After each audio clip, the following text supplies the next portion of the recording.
everything was once only imagined. Now tonight, find out exactly what you, not what they think you ought to want, what you want. Ask no one's permission. You don't need any man's permission. You don't need your own decision. What do I want? Now, what would it be like if it were true? What would I feel like were it true? Now, catch the mood and try to give that mood all the sensory vividness of reality, all the tones of reality, and then sleep in it, just as though it were true. And then await the inevitable. The inevitable is you're going to resurrect it and objectify it on the screen of space. And then the world will call it real. And they may not believe you. It doesn't really matter. If you tell them it came to pass because you simply imagined it. Now, they'll point to the series of events that led up to it. And they will give credit to the bridge of incident across which you walk towards the fulfillment of that state. And they'll point out some physical thing that was the cause. No, the cause is invisible, or the cause is God. And God is invisible to mortal eye. Who knows what you're imagining? No one knows. But you can sit down and imagine, and no one can stop you from doing it. But can you give reality to the imagined state? If you do, yes, a bridge of incident will appear in your world. And you'll walk across some series of events leading up to the fulfillment of the imaginal state. But don't give causation to any physical step that you took towards the fulfillment of it. You imagined yourself having a marvelous business. And then comes the day a building is for sale, and you haven't a nickel towards it. And not a total stranger, but a man comes in and asks you quite in a friendly manner, are you going to buy it? And knowing you don't have a penny, you say to him, as you would a friend to a friend, with what? And then he said, well, I have money. It's only in the bank, drawing nothing. You say, but I have no collateral. Well, he said, I've watched you. You're an honest person. Your family, they're honest. I think they are. Would you like me to buy it for you? I'll get my lawyer to bid for it. If they knew that I'm bidding, that I have money, they'll bid me up. And so I get it at the very lowest price by getting a lawyer who represents more than one client, and they do not know who he represents, and he'll bid for it. Are you willing to take it regardless of the price? And you say, yes, I'll take it. But I have no collateral. All I need is your signature, that you will simply pay 6% on whatever the price is, and then reduce that principal over a period of 10 years. Agreed? Yes. But then sign this, and we'll see if we can buy it. That day, you owned the building. And you didn't have one nickel when you owned the building that day. You only had your signature on a piece of paper. At the end of 10 years, you repaid the man his principal. You reduce it every year, paying him 6% on the remaining principal, and reduce the entire thing at the end of 10 years. That man dies 20 years later and leaves you $150,000 in cash, tax-free, and a couple of homes and many personal belongings. In the meanwhile, you continue in that business, and it multiplies and multiplies. And that year was 1922, 1924. This is now 1968. That building, I'm speaking factually, that building in 1924 is now gone. He paid only $50,000 for it. It was repaid and repaid. A bank 3 years ago bought the property, because the building was rotted, bought the property for $840,000 in cash and no capital gain, from $50,000 to $840,000. In the meanwhile, the business has expanded into all the other islands, so that today you couldn't buy them out for $15 million. All in imagination.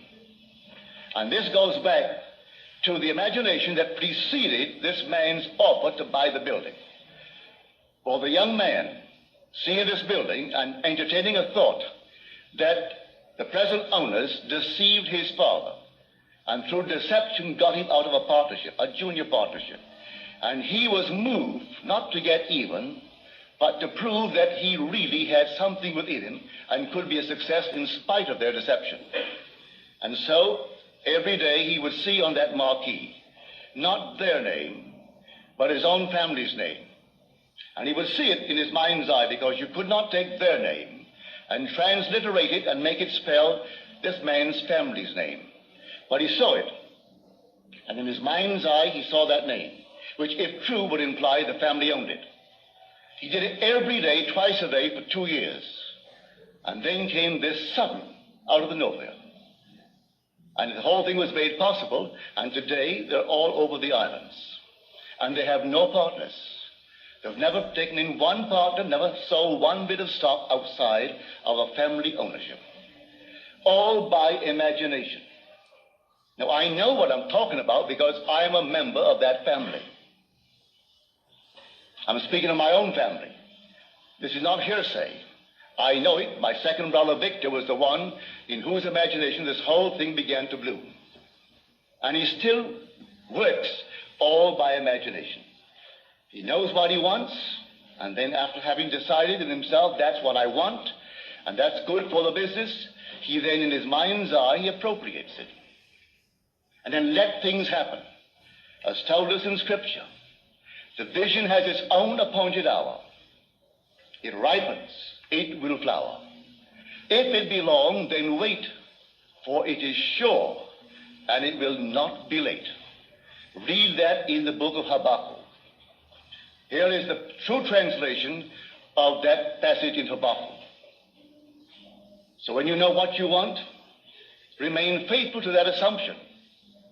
And the assumption, though at the moment, is denied by your senses and denied by reason, if you persist in it, it will harden into fact.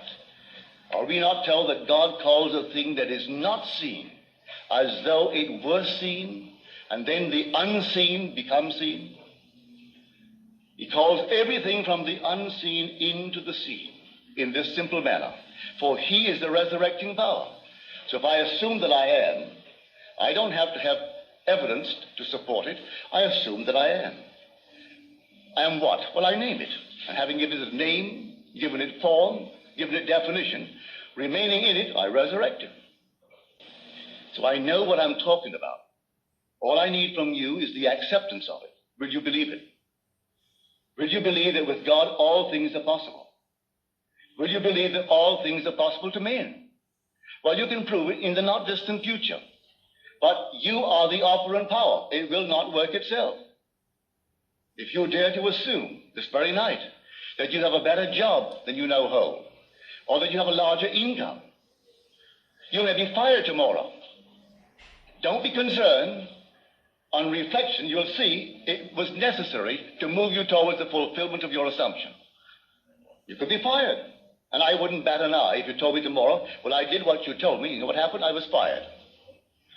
I have seen that. It takes someone to fire you, to get you into a better job. I have seen that time and again. I wouldn't go out and quit the job. You may be promoted in the job, or you may be invited by some other concern that is competitive to join them. I do not know how it happens. I only know if you remain faithful to the assumption, it's going to happen, and you're going to be promoted towards the fulfillment of the state that you have dared to assume that is yours. I could tell you unnumbered stories along this nature. So here I say, dwell in the end. The end is where we begin. For if I see my name on the marquee, that's the end. I don't wait for the incident to take place in my world to move from one to the other, leading up to that. I dwell in the end. If I go to the very end, what would it be like were it true?